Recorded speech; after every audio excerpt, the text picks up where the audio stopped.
우리 함께 인사 나눕니다. 샬롬, 샬롬. 반갑습니다. 광고 드린 것처럼 오늘 오후에는 우리 연합재직 수련회가 있습니다. 주변 얘기를 들어보니까 많은 교회 분들이 오신다고 그런 얘기가 있었어요. 갑자기 그런 생각이 들더라고요.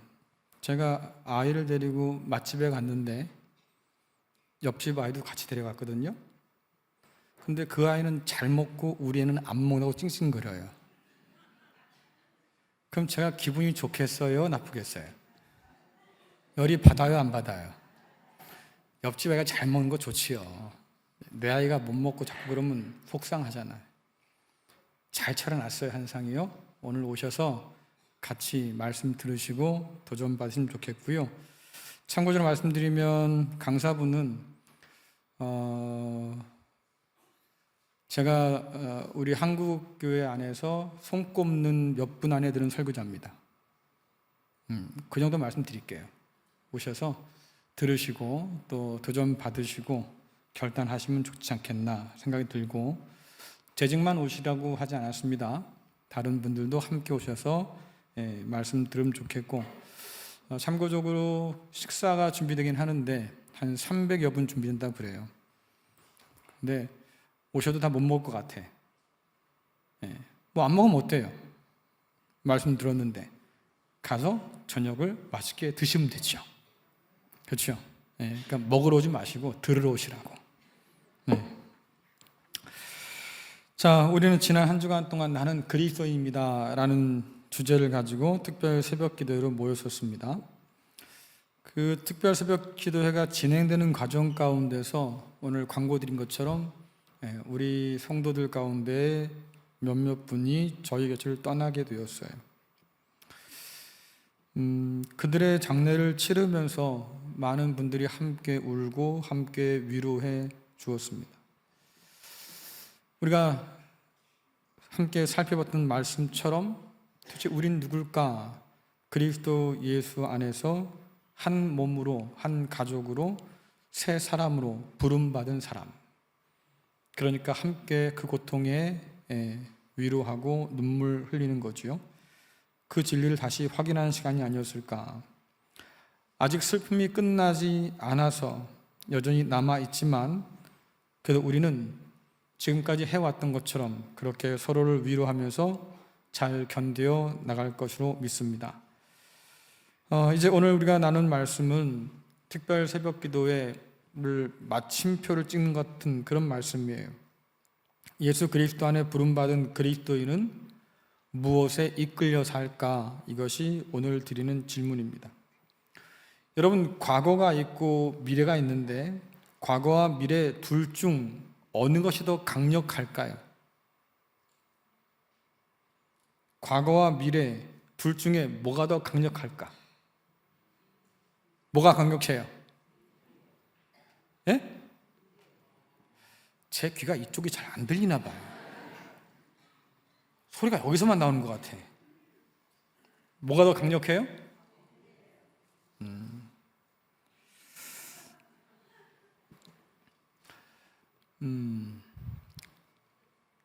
여러분, 과거는 사실은 힘이 그렇게 없어요. 근데 참 희한하게도 과거는 우리의 발목을 잡아채서 앞으로 나가지 못하게 할 때가 있잖아요. 많은 사람들이 생각할 때 자신을 뭐라고 생각합니까? 내가 살아온 지난 날의 결과물이 납니다. 이렇게 생각합니다. 내가 이제까지 선택해왔던 그대로 지금 내 삶이 그렇게 된 거예요. 내가 이 모양 요 꼴로 사는 것은 그때 선택을 잘못했기 때문이고, 그때 내가 상처받았기 때문이고, 내가 과거에 아주 힘든 일을 경험했기 때문에 나는 오늘 이렇게 할 수밖에 없는 거예요. 우리는 과거에 대해서 너무 많은 의미를 부여하고 살 수도 있겠다. 반면에 오지 않은 미래에 끌려 사는 사람도 있습니다. 내일을 위해서 오늘을 사는 사람들이 분명히 있어요. 자, 과거와 아직 오지 않은 미래 가운데 둘 중 누가 더 강력할까? 여러분은 그 둘 중 무엇에 이끌려 살까? 그것이 무엇이든 간에 사람마다 각각 다 다르겠지만 중요한 건 뭐겠습니까? 내가 바라보는 것이 더 힘세요. 여러분이 과거를 바라보며 살면 그 과거가 여러분을 끌고 갈 것이고, 여러분이 미래를 바라보고 살면 그 미래가 여러분을 끌고 갈 거예요. 내 시선을 끌어당기는 그것이 더 힘이 세다. 사람들은 보고 들은 대로 살아요. 우리가 습득한 정보가 곧 우리의 생각을 지배하기 때문입니다. 그래서 여러분들, 맹자의 어머니가 집을 3번씩이나 이사 간 거예요. 왜? 내 아이가 좋은 것을 보고 좋은 것을 듣고, 그래서 건강한 사람으로 자라야 될 텐데, 시장 가니까 애가 시장에서 장사치들이 하는 일들을 해요. 또 옮겨가니까요, 곡을 하며 놀아요. 안 되겠다. 서당 옆으로 이사 가니까 그제서야 아이가 공부하더라. 사람은 보는 대로 들은 대로 산다. 그래서 하나님께서 그 이스라엘 백성들의 누누이 말씀하신 게 뭐겠습니까? 내가 준 그 땅에 들어가거들랑 너희는 너희 자녀들에게 부지런히 말씀을 가르쳐 주어라. 왜? 가나안 땅 문화 속에서 살아가다 보면 가나안 사람들의 이야기가 들릴 거고 그들이 하는 행태들이 보일 텐데 그것에 너희가 홀딱 빠질 거야. 그러니까 그러지 않으려고 하면 너희 자녀들에게 내 말씀을 부지런히 가르쳐야 돼. 그 아이들이 세상 이야기보다 하나님의 이야기를 더 많이 듣도록 해줘야 그들이 내 백성답게 살 거야. 여러분, 과거에 붙들려 사는 사람은요, 과거의 이야기에만 귀를 기울여 살아요. 실상 과거는 아무 힘이 없습니다. 이미 지나간 일들이잖아요. 아무 힘이 없어요. 그런데 그 과거에 우리 스스로가 사로잡혀 살기 시작하면 삶을 흔들고 무너뜨릴 만큼 강력한 힘이 있다고 하는 거예요. 과거는 앞이 아닌 뒤를 바라보며 살게 하지요. 근데 여러분들 보십시오. 우리가 바라보는 그 뒤에 어떤 과거가 있었어요? 상처받은 과거를 보며 살면 여전히 나는 상처받은 사람으로 사는 거예요. 부정적인 경험을 한 사람은 여전히 부정적인 경험을 한 사람으로 살 수밖에 없는 거죠. 계속 반복될 수밖에 없겠다. 왜? 우리의 생각과 우리의 경험이 나를 지배한다고 생각하니까. 그래서 상처로 남은 과거의 기억에 붙들려 살면 오늘이 우울할 수밖에 없지요. 제가 신방을 가거나 아니면 우리 목사님들을 통해서 각 가정의 이야기를 제가 전해 듣습니다. 이런 일이 있었습니다. 저런 일이 있었습니다. 근데 듣다 보면 그 생각이 들어요. 여전히 옛 과거에 묶여 사는 사람들이 많구나. 그래서 우울하고, 그래서 인생 사는 게 재미없고, 그래서 삶에 아무런 기대가 없고 그냥 그렇게 사는 사람들이 많겠구나. 여러분, 과거는요, 그런 과거는 닦을 수 없는 더러운 거울 같아요. 여러분들이 그 거울을 바라보고 있으면 뭐가 비치겠습니까? 내가 아무리 깨끗하게 차려입었어도요, 더러운 거울 보면은 내가 더러워 보이잖아요. 과거는 그런 역할을 한다. 과거를 후회할 수 있습니다. 하지만 여러분들 바꿀 수가 없잖아요. 그러니까 그 과거를 바라보고 후회하고 사는 것은 헛일이다, 그 말이에요. 지나간 것을 바라보며 사는 인생, 바꿀 수 없는 것을 붙들고 후회하며 사는 인생, 과거의 기억에 매여서 여전히 상처를 또다시 뜯어내고 상처를 내는 사람들, 이런 사람들은 여러분들 미래를 그릴 수가 없어요. 미래의 새로운 나를 바라볼 수 없다, 그 말이에요. 여전히 그 과거에 발목 잡혀 살다가 결국은 그 자리에 주저앉고 만다고 하는 거예요. 그러면 반대로 생각해서, 그래, 좋다, 상처가 되는 그런 기억들은 그렇다 치고, 그러면 성공에 대한 기억은 어떨까? 그렇죠? 근데 여러분들, 성공에 대한 기억 역시도 우리 발목 잡긴 마찬가지예요. 여러분 가운데서 그런 말 들어본 적 있습니까? 내가 말이야, 옛날에 어떤 사람인 줄 알아? 들어보셨어요? 해보기도 했지요? 네, 해보기도 했을 거야. 근데 왜 그런 말 써요? 발붙이고 사는 오늘이 아니라 앞으로 되어갈 미래가 아니라 왜 자꾸 옛날 얘기만 하는 거예요? 이유는 간단해요. 성공의 기억에 붙들려 살아서 그때보다 좋은 때를 본 적이 없는 거예요. 다른 말로 하자고 하면 더 나은 내일이 나한테 다가올 거야. 더 나은 내일이 분명히 있을 거야. 여러분, 이렇게 믿을 수 없기 때문에 결국 좋았던 옛날에 묶여 사는 거예요. 그런데 여러분들, 그러다 보면 그 성공한 것 때문에 망해요. 왜 기업들이요 잘 나가다 꺾어진 줄 아십니까? 그 성공에 취해서 뭔가 더 개발하고 발전하고 투자하고 말입니다. 그래서 한 걸음 더 뛰어넘을 생각 못하고, 야 우리 잘했지? 우리 대단했지? 여기에 묶여 살다가 기회를 놓치는 거예요. 그러니까 결국 후발주자한테 추월당하고 망할 수밖에 없는 거지요. 결국 성공한 사람도 과거에 묶여 살면 망할 수밖에 없겠다. 과거의 상처에 대한 기억이든지 아니면 성공에 대한 기억이든지 어쨌든 사로잡히고 안주하면, 그래서 그 과거가 오늘의 나를 결정하도록 내버려 둔다고 하면 여러분 우리는 그냥 주저앉고 말 거예요. 우리 교회는요 자랑할 게 참 많은 교회입니다. 그 중에서 자랑할 수 있는 것 중에 하나가 뭐겠어요? 지난 121년의 역사를 우린 자랑해요. 대단했지요. 대단하고요. 100년이 넘는 그 시간 동안에 얼마나 많은 시련들이 있었겠습니까? 얼마나 많은 교회 위기가 있었겠습니까? 그런데 그 당시 우리의 성도들이 그 어려운 때를 다 겪고 넘어오고 견뎌낸 거예요. 그러니 그 역사를 생각하면 대단하지요. 근데 여러분들 그 역사에만 매달려 살면 우리는 앞으로 나가지 못한다. 새로운 날들을 바라보지 못하고 꿈꾸지 못한다. 뭔가 새로운 날들을 맞이하려고 하면 오늘 우리가 변하고 달라지고 앞으로 달려나가야 될 텐데 여전히 그 옛날 기억에 매몰되어 있다고 하면 우리는 한 걸음도 앞으로 나가지 못한다라고 하는 얘기예요. 그래서 그런지 오늘 바울이 뭐라고 그럽니까? 나는 뒤의 것을 잊고 살 겁니다 라고 얘기해요. 자, 빌립보서 3장 12절 13절 같이 읽겠습니다. 시작. 내가 하나님께서 나는 아직 목표에 이르지 못했습니다. 나는 그 목표를 향해 열심히 달리고 있으며 그리스도 예수께 잡힌 바 된 그것을 잡으려고 쫓아가고 있습니다. 형제 여러분, 내가 아직 목표에는 이르지 못했으나 여러분에게 한 가지 자신 있게 말씀드릴 수 있는 것은 내가 과거의 것은 잊어버리고 앞에 있는 목표를 향해 힘껏 달리고 있다는 것입니다. 아멘. 오늘 바울에게 과거는 떠나온 출발선 같은 겁니다. 다시 돌아갈 이유가 없는 거예요. 앞에 있는 결승선을 향해서 지금 열심히 달려가고 있는 중인데 그가 오늘 뭐라고 그럽니까? 다른 건 모르겠고 한 가지 자신 있게 말씀드릴 수 있는 것이 내가 과거를 잊고 목표를 향해서 지금 열심히 달려가고 있다고 지금 이야기해요. 그럼 여러분 생각해 보십시오. 과거를 뒤에 놓을 만큼 앞에 뭔가가 있는 거잖아요. 그렇지요? 버리고 떠날 만큼 뭐가 중요한 게 있는 거예요. 자, 그런데 바울이 잊겠다고 했던 그 과거는 도대체 어떤 과거일까 생각해 보면 동전의 양면 같은 겁니다. 바울에게도 기억하기 부끄러운 것이 있고요, 자랑스러운 것이 있다고 말이에요.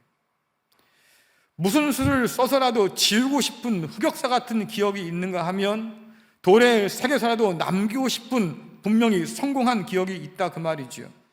우리는 그것을 고린도후서 15장 9절 10절에서 발견할 수 있습니다. 함께 읽겠습니다. 시작. 나는 사도 중에 가장 작은 자라. 나는 하나님의 교회를 박해하였으므로 사도라 칭함받기를 감당하지 못할 자니라. 그러나 내가 나된 것은 하나님의 은혜로 된 것이니 내게 주신 그 은혜가 헛되지 아니하여 내가 모든 사도보다 더 많이 수고하였으나 내가 한 것이 아니요 오직 나와 함께 하신 하나님의 은혜로라. 아멘. 그가 지우고 싶은 흑역사가 뭐예요? 내가 예수님을 알기 전에 교회를 핍박했던 기억. 그냥 핍박한 게 아니에요. 열심을 내서 핍박했어요. 앞장서서 핍박했어요. 예수 믿는 사람을 잡아 가두기도 하고요. 스데반을 죽일 때에 그 앞에 증인 노릇도 했습니다. 이 사람은 죽어 마땅한 사람이고 내가 그 일의 증인이라고. 바울은 그런 사람이었어요. 왜 그가 그랬을까? 주께서 말씀하지 않습니까? 그때에 사람들이 너희를 핍박할 거야. 왜? 그렇게 하는 것이 하나님을 사랑한 줄 알겠지. 정말로 그랬습니다. 바울도 하나님을 사랑했기 때문에 교회를 핍박한다고 생각했어요. 그런데 주님을 만나고 나니까 완전히 생각이 달라진 거지요. 내가 하나님을 사랑해서 교회를 핍박했는데 알고 보니까 그게 하나님을 대적하는 일이었어요. 이런 나를 하나님이 택하고 불러서 말입니다. 예수를 증거하라고 증인으로 삼으시고 사도로 삼아 주셨습니다. 예수를 만난 뒤에도 그의 열정이 식지 않아서 다른 사도보다 더 열심으로, 오늘 말씀 보니까 모든 사도보다 더 많이 수고했다. 여러분, 자기 입으로 그걸 어떻게 말할까? 그렇지요? 그 당시에 사도들이 한둘이었어요. 걸출한 예수님의 제자도 있지 않겠습니까? 베드로도 있었고요, 요한도 있었고요. 그런데 다른 사도들보다 누구보다도 내가 더 많이 수고했어요, 이런 말을 본인 스스로 할 만큼 자타가 공인하는 사람이다, 그런 말이잖아요. 그래서 더 많은 적을 돌아다녔고 더 많은 사람들에게 복음을 전했고, 그러다가 고난도 많이 받았어요. 매도 맞고 돌도 맞고 감옥에 갇히기도 하고, 너를 죽이기 전까지는 내가 밥도 물도 먹지 않겠다고 작정하고 달려드는 자객들도 있었고요. 그 끔찍한 날들을 다 지냈잖아요. 그러면서 복음이 더 많이 퍼졌어요. 왜 그랬을까 생각해 보면, 그러면 그 지난 날의 흑역사를 지울 수 있지 않을까? 내가 주님을 핍박하고 교회를 핍박했던 그 역사 앞에 내가 뭔가 갚을 것이 있지 않을까? 그래서 그렇게 열심히 했는지는 모르겠습니다. 어쨌든 만일 바울이 주님을 핍박했던 그 과거에만 매달려 있었다고 하면 그는 가룟 유다처럼 스스로 목숨을 끊는 길을 걸었을지도 몰라요. 주님을 배반했던 다른 제자들도 마찬가지지요. 실패했던 그 기억, 배반했던 그 기억에 매달려 살았다고 하면 땅끝까지 가라는 그 말씀 앞에 순종하지 못하고 다 그만뒀을지도 모르겠어요.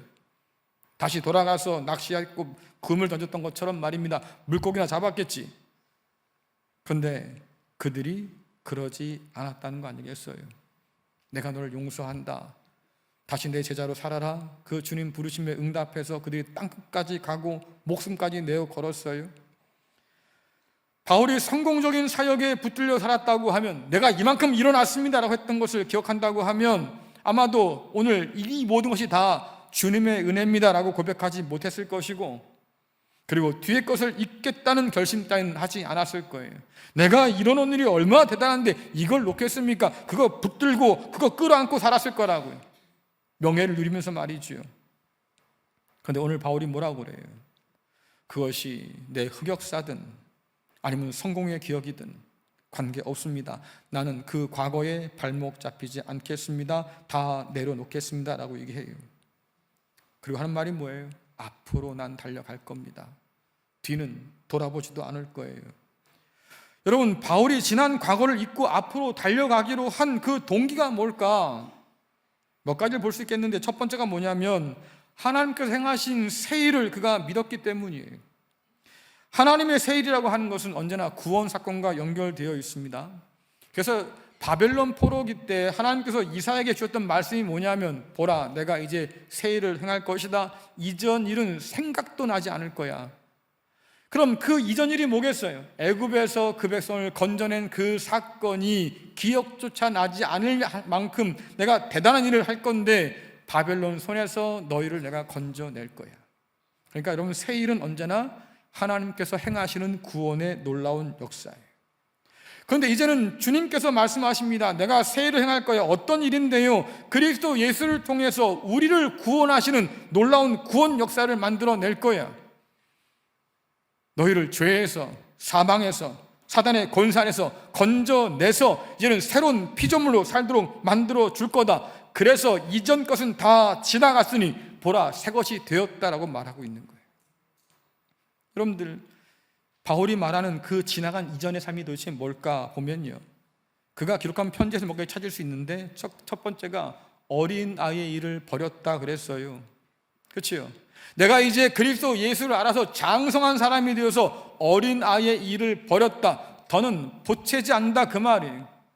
더는 헛된 것에 빠지지 않고 산다, 그 말입니다. 이제는 진리를 따라 사는 사람으로, 성숙한 사람으로 살겠다, 이런 얘기지요. 또 그가 버린 이전 것이 뭡니까? 옛사람의 일을 버렸어요. 정욕을 따라서, 육체를 따라 살아갔던 그 모든 것들을 버리고 이제는 성령 앞에 순종하며 사는 사람이 되었어요. 또 버린 게 뭐겠어요? 공중 권세 잡은 자의 그 유혹 앞에서, 사탄의 유혹 앞에서 굴복하며 살았던 그 모든 종살이를 이제는 나는 버렸다. 왜? 그리스도께서 나를 자유케 하셨으니까.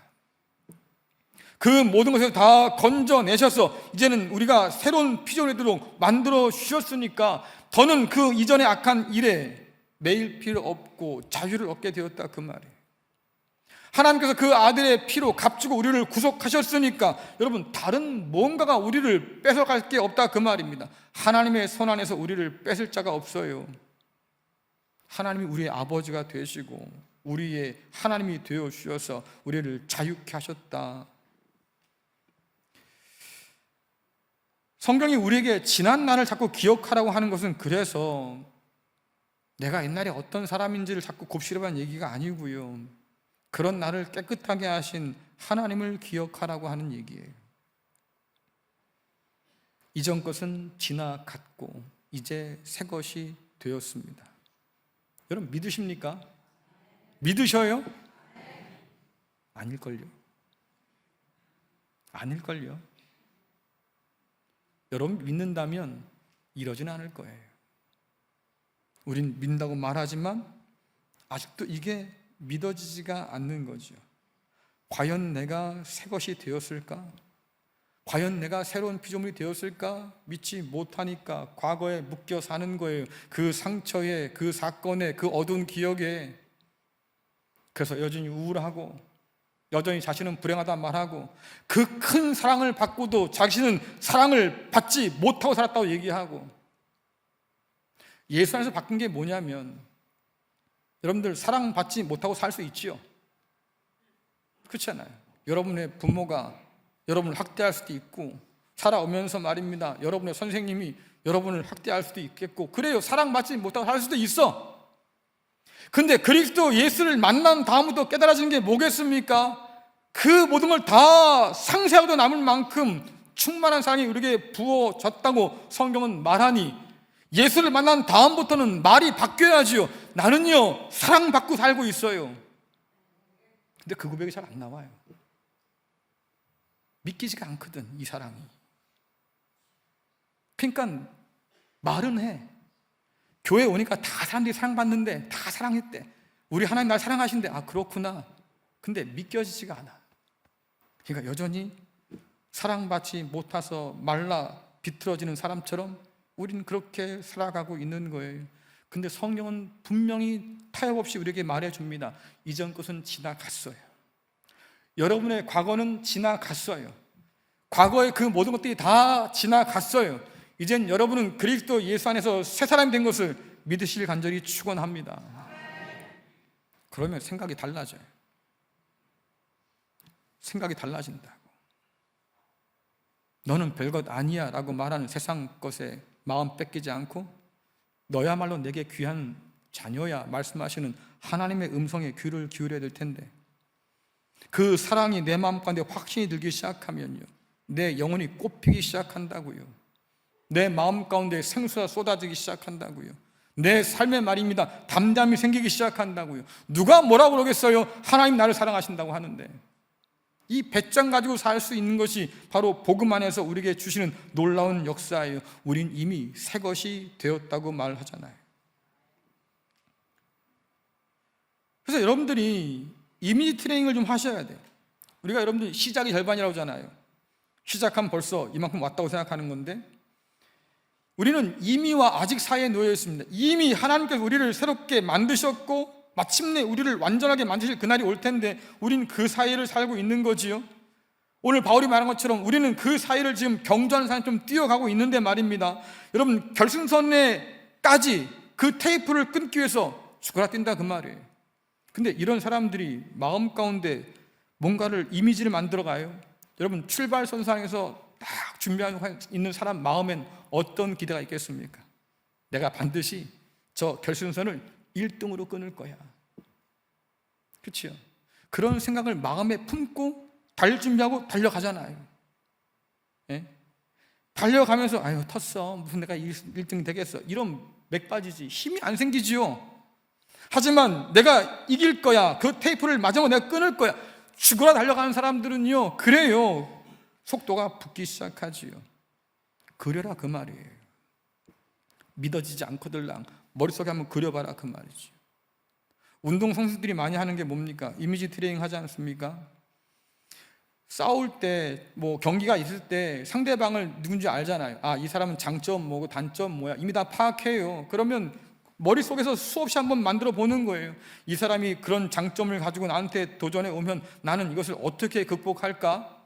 그 사람의 약점을 이용해서 어떻게 내가 공격해서 이선 넘어뜨려 볼까? 머릿속으로 수많은 것들을 한다고요. 그리고 실전 나가면요, 정말로 머릿속에 그려진 것처럼 그렇게 움직이게 되어 있어요. 하나님께서 우리를 새롭게 하셨다. 이전 것은 지나갔다. 여전히 내 눈에 상처가 보입니까? 여전히 그 과거가 보입니까? 여전히 그것이 내 눈을 가리는 어둠으로 작용하고 있습니까? 그렇다고 하면 한번 생각해 보세요. 상상해 보시라고. 하나님이 나를 어떤 존재로 만들었는지. 그러면 내 인생이요, 달라지기 시작해요. 두 번째, 바울이 앞으로 달려나가기로 작정한 이유가 뭐겠냐면 약속한 상이 있어요. 예수 그리스도의 십자가는 여러분들 우리의 과거를 지우는 그것으로 끝나지 않습니다. 분명히 약속이 있어요.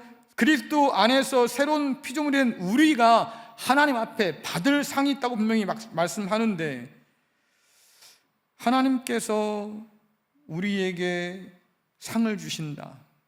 히브리서 보니까 그가 계신 것과 찾는 이에게 상 주시는 이인 것을 믿어라 라고 얘기한단 말이죠. 하나님께서 우리에게 상을 주신다. 자, 빌립보서 3장 14절 말씀 같이 읽겠습니다. 시작. 나는 목적지에 이르렀을 때 상을 받을 것입니다. 그 상은 하나님께서 내게 주시려고 그리스도를 통하여 친히 내리신 것입니다. 아멘. 이 상이 뒤에 있다면 뒤를 보겠지. 그런데 앞에 있다고 그러니까 앞을 보고 지금 달려갈 수밖에 없는 거예요. 이미 얻었다고 하면 그냥 주저앉으면 될 텐데 앞으로 장차 얻게 될 거라고 하니까 기대감을 가지고 지금 열심히 달려가고 있는 거지요. 출발선을 떠난 선수가 결승선을 바라보는 것처럼 오늘 바울은 그렇게 열심히 달려간다 하는 얘기예요. 여러분, 달리기 선수가 왜 죽을 둥상 달리겠습니까? 우승의 영광을 얻기 위해서 목에 금메달 걸고 말입니다. 머리에 월계관 쓰고 그 영광을 바라보기 때문에 달려가는 거지요. 마찬가지로 바울 역시도 이 믿음의 길을 끝까지 걸어가서 반드시 그 상을 받겠다고 지금 작정하고 걸어가고 있는데, 자, 그러면 그 상이 뭘까요? 이게 중요한 거잖아요. 모든 걸 다 뒤로 내던지고 앞으로 달려갈 만큼 그것이 그렇게 가치 있는 걸까? 그 상은 도대체 뭘까? 자, 빌립보서 3장 10절 11절 같이 읽겠습니다. 시작. 이제 내가 바라는 것은 그리스도를 알고 죽음에서 부활하신 그 능력을 체험하며 그리스도와 함께 고난받고 그분과 같이 죽는 것입니다. 그분을 따를 수만 있다면 나도 마지막 날 부활의 기쁨에 참여할 수 있을 것입니다. 아멘. 오늘 참 희한하지요. 그리스도와 함께 고난받고 그분과 같이 죽으려고 지금 뛴다 그러잖아요.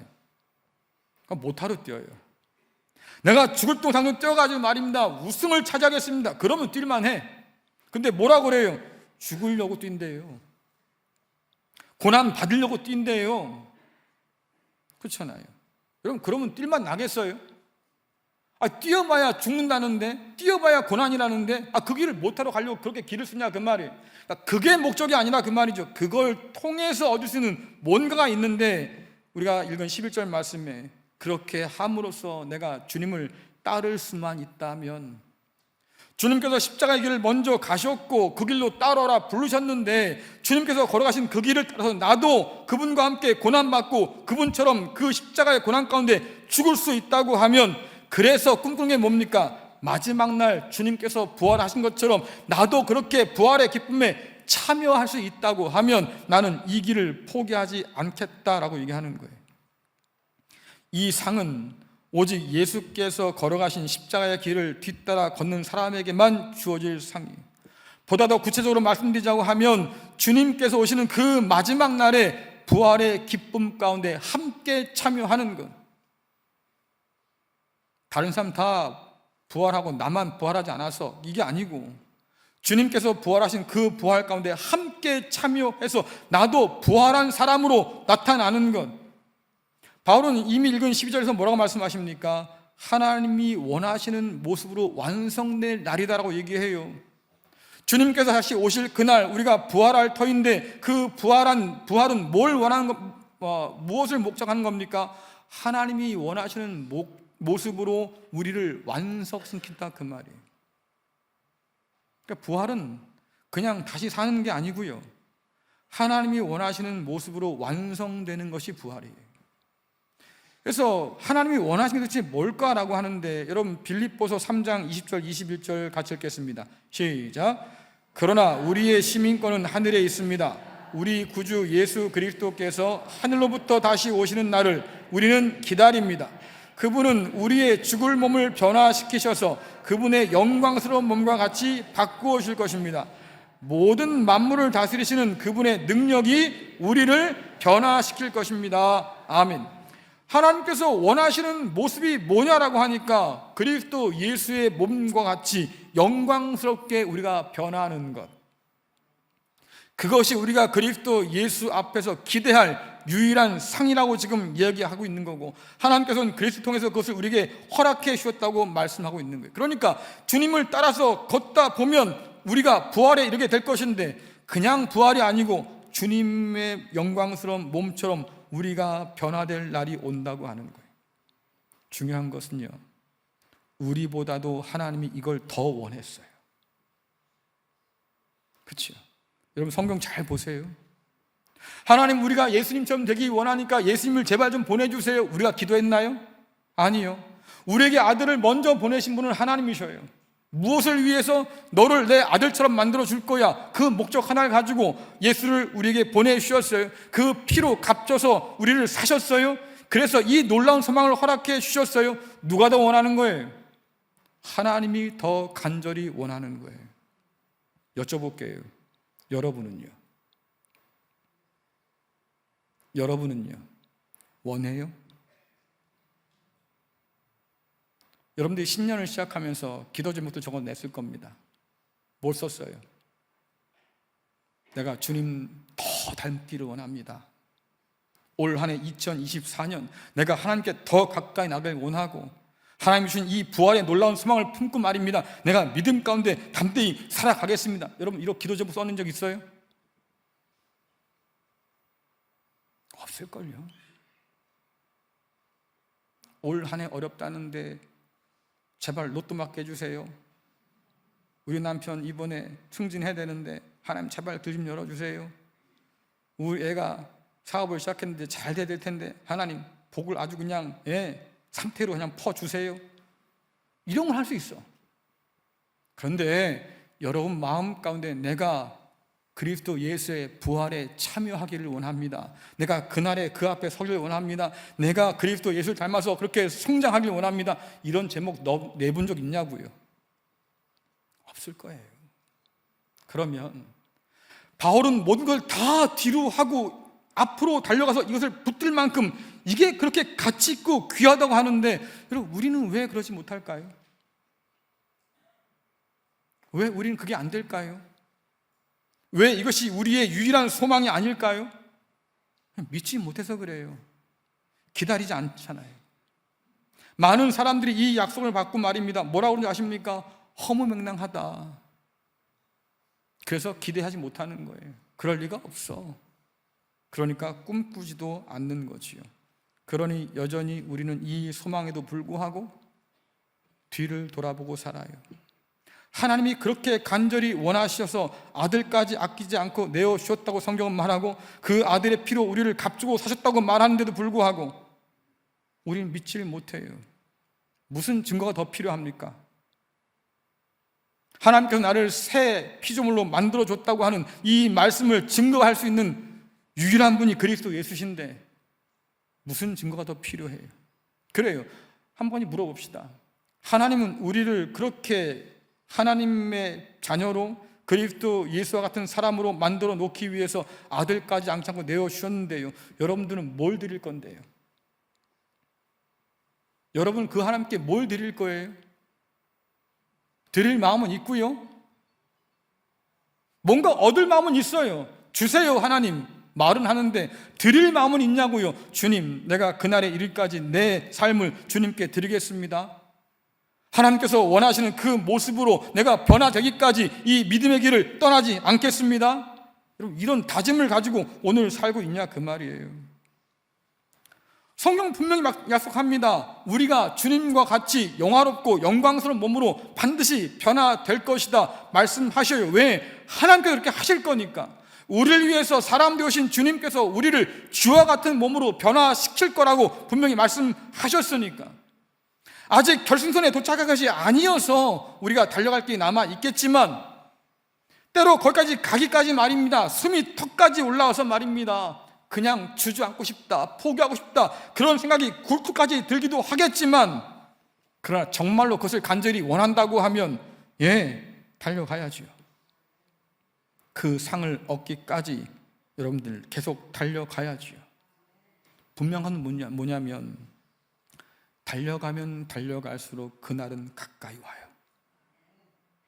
선수가 100m 달리기 열심히 하지 않습니까? 죽어라 뛰면요 바로 눈앞에 결승선이 와 있는 것처럼 믿음의 길을 가지고 계속해서 뛰어가다 보면 어느샌가 우리 앞에 그 변화의 날이, 결승선이, 주님의 재림의 날이, 부활의 날이 가까이 온다고요. 그것을 미리 바라보기 때문에 바울의 가슴은 콩당당 뛰는 거예요. 야, 주님께서 그 날을 변화시킬 그 날이 곧 다가오겠구나. 그러니까 믿음을 가지고 죽어라 뛰는데 말입니다. 어떤 험한 때가 있다 할지라도 내가 나아갈 거야. 십자가의 길이 여러분 쉬워요.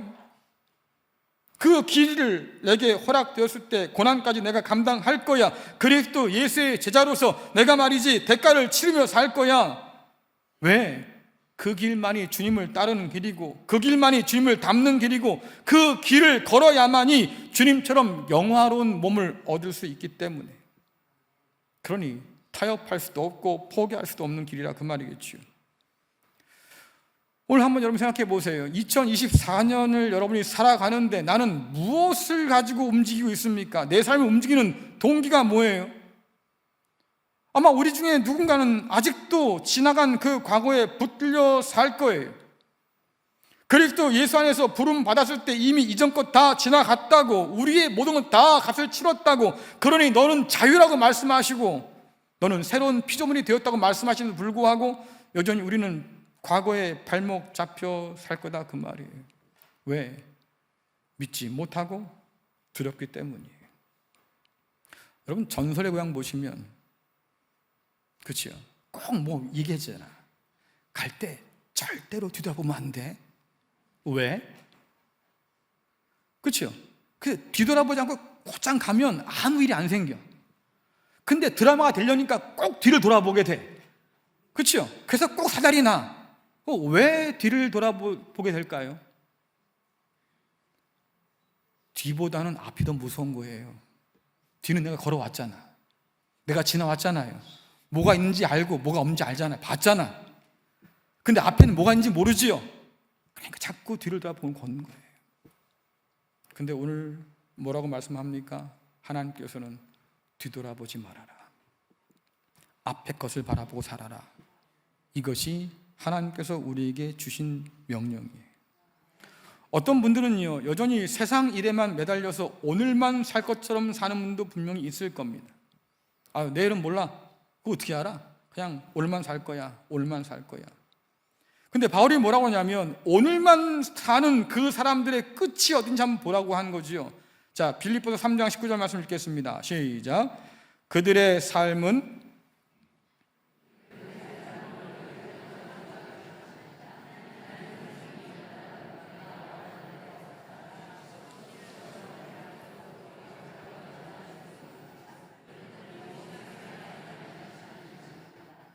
저는 가끔 그 생각합니다. 제가 참 착한 사람이구나. 예전에 이랬을 때요 어떤 분이 그랬어요. 당신 사탄이구나. 제가 상처를 엄청 받았는데 그때 그분이 그러시더라고요. 설교를 방해하면 사탄 짓 하는 거야. 제가 많이 착해요. 웬만하면 참으니까. 자, 흐름을 끊지 말아주세요. 뭐라 그럽니까? 그들의 삶은 결국 멸망으로 이어진다. 어떤 사람이? 오직 세상 일에만 관심 두고 사는 사람이. 그럼 여러분들, 세상 사람이 관심 갖고 사는 세상 일이 뭘까요? 요한일서 보니까 그런 말 있잖아요. 육신의 정욕, 안목의 정욕, 이생의 자랑. 사람들이 다 이거 얻으려고 그렇게 발버둥 치며 산다. 근데 안타깝게도 그것이 하나님께 속한 것이 아니어서 세상이 망할 때 같이 망한다라고 얘기하고, 바울은 이것이 그리스도 예수로 옷 입은 사람한테는 어울리지 않는 일이니 아예 쳐다도 보지 말고 살아라고 분명히 얘기한다, 그 말이죠. 그래서 세상 일에만 관심을 두다가는 결국 세상과 함께 망하게 될 건데, 이거 다 내려놓고 앞에 있는 상을 바라보며 달려가는 사람은 주님처럼 변화될 날을 꿈꾸며 살고 결국 그것대로 영광스러운 몸을 얻게 된다고 분명히 말씀하셔요. 하나님께서 그 날이 오기까지 우리를 불러주셨으니까 지키시고 보호하신다고 성경은 얘기하고 있고, 세상 사람들이 꿈도 못 꾸던 그 하나님의 귀한 나라를 우리가 꿈꾸도록 만드셨고, 영화로운 몸으로 변화될 수 있도록 우리에게 소망을 덧입혀 주셨고, 오늘 증거가 보이지 않는다 할지라도 그러나 믿음으로 바라보고 산다고 하면 반드시 그날이 온다고 우리에게 약속해 주셨어요. 이미 하나님은 세상을 새롭게 창조하셨습니다. 그러니 그리스도 예수와 같이 될 그날을 여러분 믿고 기다릴 수 있기를 간절히 축원합니다. 하나님이 원하시는 것은 거룩하고 흠이 없고 책망할 것이 없는 사람으로 저와 여러분을 하나님 앞에 세워두기 위해서예요. 왜? 그래야만 우리가 하나님과 함께 영원히 거할 수 있으니까, 하나님께서 그걸 간절히 원하시니까 아들까지 아끼지 않고 내어놓으신 거고, 하나님이 시작하신 이 새 일, 이 착한 일을 하나님께서 끝까지 지키시고 반드시 이루신다고 성경은 우리에게 증언해 주고 있는 거지요. 그래, 여러분 한번 생각해 보시라고요. 난 오늘 누구로 살아갈까? 난 오늘 무엇에 이끌려 살까? 여러분, 저와 여러분은요, 살아온 대로 살 사람이 아니에요. 과거는 이미 끊어졌다고, 지나갔다고, 이제는 새 사람이 되었다고 말하니 이제는 부름받아서 되어야 할 사람으로 살아갈 사람들인 거지요. 주님처럼 완전해질 날이 가까이 와요. 우리가 꿈꾸는 그 내일은요, 내가 계획한 날이 아니고 하나님께서 약속하신 내일이에요. 우리가 오늘을 살 때 내일을 바라보고 가는 이유는 바로 그거다, 그 말이죠. 우리가 닮아야 할 궁극적인 모델은 세상이 아니고요, 고난의 길을 끝까지 걸어가셔서 영광 얻으신 주님이 우리 삶의 새로운 롤 모델이에요. 가끔 우리 아이들도 그 생각해요. 제가 목사니까 그렇게 재산이 많은 사람이 아니어서, 아야, 저 사람은 돈이, 재산이 그렇게 많다네, 얼마나 좋을까. 우리 애들도 그 소리 한다고. 그런 이상한 건 아니에요. 누구나 다 그런 마음 품을 수 있지. 근데 롤 모델이 바뀌었어요. 이제는요, 누구처럼 돈만 버는 게 목적이 아니라 그 말이에요. 그리스도 예수처럼 내가 완전해지는 것, 하나님의 백성으로 내가 완전해지는 것, 나는 이제는 그것을 소망합니다 라고 하는 것이고, 그래서 우리가 뒤가 아닌 앞을 보는 것이고 땅이 아닌 위의 것을 바라보며 사는 사람으로 부름받았다, 그거 아니겠어요? 그리스도 예수로 옷 입은 우리에게 하나님 말씀하십니다. 내가 거룩하니 너희도 거룩하여라. 내가 완전하니 너희도 완전하여라. 내가 온전하니 너희도 온전하여라. 그렇게 말씀하셨어요. 그러니 여러분들 뒤로 물러가서 멸망에 빠지지 마시고요, 하나님께서 바꿔놓으실 내일의 날을 기대하면서 오늘을 믿음으로 사시라고요. 그 약속 붙들고 사시고요, 그것을 소망하면서 오늘을 사셔요. 세상 것에 매이지 마시고요, 이제는 좀 떨쳐버리고 앞으로 담대하게 걸어 나가세요. 주님과 같이 영화롭게 변화될 그날을 소망하는 것, 여러분 그것이 그리스도 예수의 사람이에요. 그것이 없다고 하면 우리는 오늘 여전히 과거를 바라보며 살든지 아니면 오늘밖에 보지 못해서 멸망에 이르는 사람이 될 수밖에 없다고 하는 거죠. 과거에 매이지 마시고 오늘에 안주하지 마시고 하나님께서 약속하신 그 상을 바라보면서 앞으로 달려갈 수 있기를 간절히 축원합니다. 세상 사람과 똑같은 소망 가지고 기도하지 마시고요, 마음 가운데 하나님의 소망을 품으세요. 너희가 완전하기를 원한다. 그 모습을 마음에 새기면서 오늘을 살아가서 우리가 그리스도 예수의 사람으로 살아내는 복이 있기를 간절히 축원합니다.